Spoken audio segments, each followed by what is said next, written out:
Yo, what up guys? Welcome back to the channel. So it's been a minute since I've done a wing video, and sorry about that. We've been living in the RV, touring, running demos, and just exploring Florida. And I wanted to do another beginner-centric wing video, and one common question is inflatable boards versus hard boards. And this is one that I have a good bit of experience on.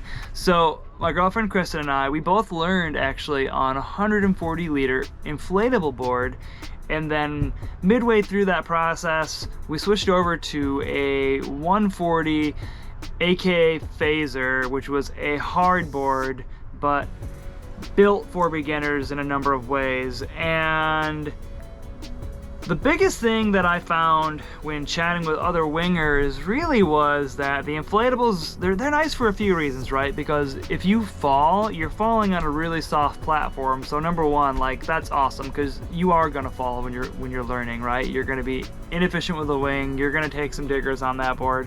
And sometimes it kind of sucks to fall on a hard board. So having something big and soft was super nice. Storage was really nice for the RV as well. We could just pack it down and put it into a backpack.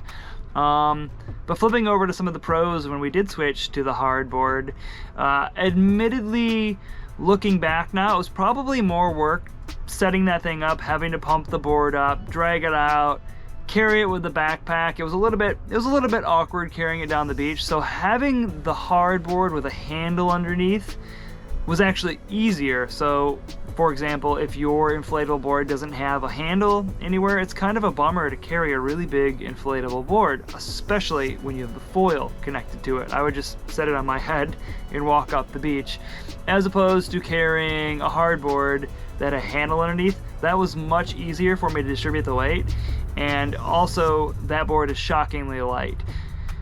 One of the other biggest differences that a few people had mentioned, and I thought I would check out and see if there was a difference before I made the switch, is inflatables. They tend to stick a little more to the water, so they're not as efficient to pop up onto the foil.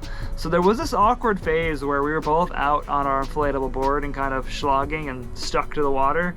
And obviously this is because we were learning, right? There was a skill gap here, and then we did get on to the hard board when we had a little bit more skills with the wing, but there was a noticeable difference going to the hard board. And one thing that I really liked about the AK phaser is on that 140, it has hard rails, right? So the smaller boards, they have kind of rounded rails to help with like touchdowns and advanced riding, which is what we're using now. But on that 140, the sharp rails actually let you get speed and kind of create this nice little track-like and easy release. And I think all hard boards are going to have an easier release regardless. But I think it goes without saying that when you're building, you know, a true board versus an inflatable board, you're going to get performance benefits out of that hard board. And that includes the way that it's shaped, so the hard rails, having maybe like a kicktail on the back to help get the board out of the water and release easier so you can get up onto the foil.